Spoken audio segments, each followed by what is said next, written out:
The real power of Trackfront projects comes from linking estimates and the time and expense budgets that are brought over with them to each and every project. That way, when your team members go in here to enter time as they perform various tasks throughout the project lifecycle, you'll be able to track and see their progress in relation of actual time spent versus estimated to see where the project is overall and see how you're doing. Now, over on the right side here, you're going to see any estimates and or scope adjustments that are related to this particular project.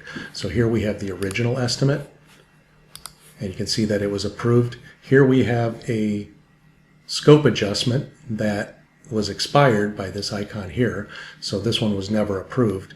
And then we have this other scope adjustment that was related to scope and content changes that was approved, and you can see that here as well by clicking on it. Now down here, the original estimate shows up in a block like this, and then the scope adjustment estimate, which was the additional changes to the content, shows up down here. So your team members can enter time in the appropriate areas based on the activities that they're performing, and then you'll be able to see that, for instance, in this particular case, 27 out of the budgeted 95 hours for this project, which has a 28% budget utilization, is what's occurred so far. And it tells you whether your project is on track or going over budget in some areas or under budget in other areas, and you can see what's happening overall with it as well. Now down here you can click on the detailed view of this, and here you'll be able to see all of the linked items from both the original estimate and the scope adjustment, and you'll be able to expand each one of these things and see maybe one or multiple staff members here and their exact time entry that was done on which days. You see all of the time entry detail here. Now out on the project dashboard, you'll be able to see that same 28% in your time progress bar here if this column is enabled in your particular view.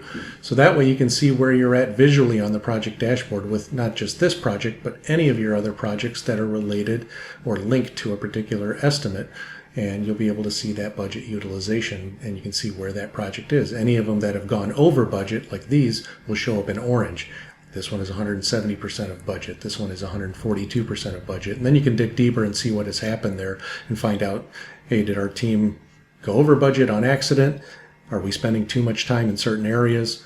Did the client request something that was out of scope and we forgot to stop and ask them for a scope change estimate? Or did we just simply quote the project incorrectly and it simply is taking longer than we originally thought it was going to take? Now, some of these rows, as you can see, don't have the time progress bar, and these are projects that have time that's just accrued on an ongoing basis. So in other words, if you were to create a new project here and not link it to an estimate, those will just have time entries accruing as they go here, and you'll be able to track time and or expense on an ongoing basis here throughout the project lifecycle.